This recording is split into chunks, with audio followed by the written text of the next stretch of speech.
that off the bench? Yep.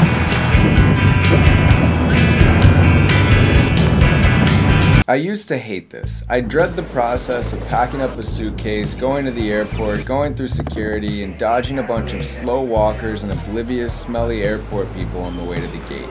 Finally, I'd cram into some middle seat in the back of the plane and start praying that the people next to me weigh under 200 pounds. That was until I made a little bit of money and my perspective started to change. You see, one of the best things about money is it buys you conveniences.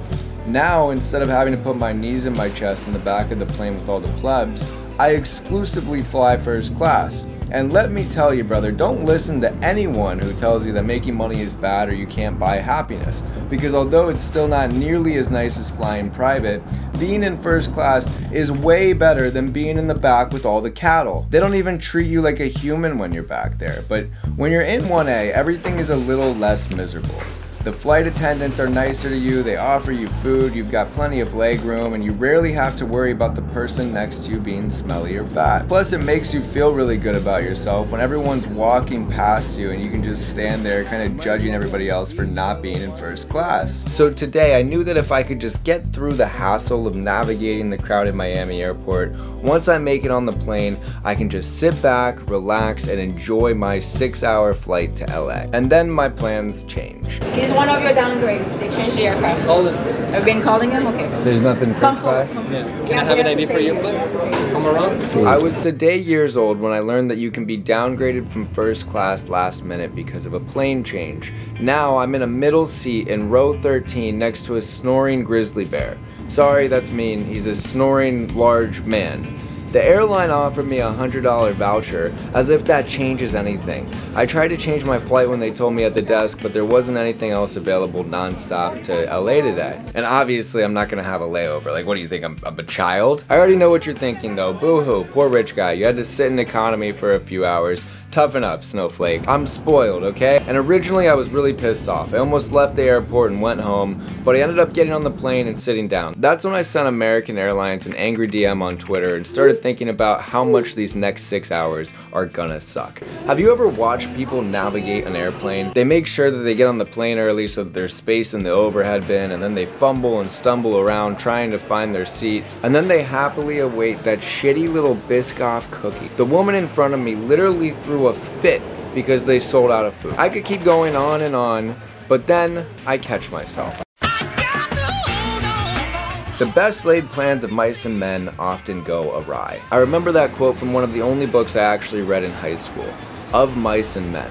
It was originally written in the 1800s by a poet named Robert Burns. The poem was about a mouse, and this mouse's home was fucking demolished by a farmer, even though the mouse carefully planned to limit the possibility of that happening. The mouse did his due diligence and he thought that he protected from the farmer running over his home, but that wasn't the case. The poor little fucker had his home absolutely destroyed. But the thing is, and I'm spitballing here, but after Bro's house was crushed, he had a choice. He could stand there and dwell on the fact that his little mouse house is in shambles. He could start a mouse pity party and think about how unfortunate he is. Or he could pick up the sticks or whatever the fuck you would build a house with if you were a mouse and start putting the pieces back together.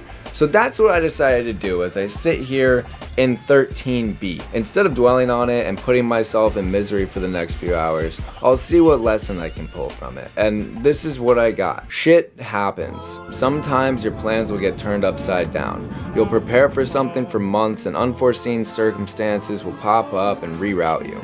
You'll dedicate hours to a project, forget to click save, close your laptop, and never be able to get the last 12 hours of your life back. You'll get relocated, you'll get laid off, your business will fail, it'll rain on your birthday, your favorite character in a TV show will die, your parents will get divorced, your girlfriend will finally break up with you because you got too comfortable and started farting in front of her. Shit happens, but in that shit is where you find beauty. It's what creates an opportunity. You might remember that thing that happened in 2020 that put the world on pause. pause. I was a freshman in college with no idea what I wanted to do with my life. I was sitting in my dorm room with some friends when we all got an email saying that we're getting sent home for the rest of the semester.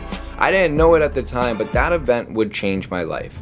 A year later, I built a semi-successful business and dropped out of college, largely thanks to the fact that we were all isolated for the last 6 months. And most of my friends who also run successful businesses can all point to that period in our lives as a transformational period. You see, we could have gotten pissed off about the lockdowns and complained and basically just done nothing with that time or with that opportunity. But instead, we accepted the situation for what it is, and we used that as an opportunity. We started to control what we could control.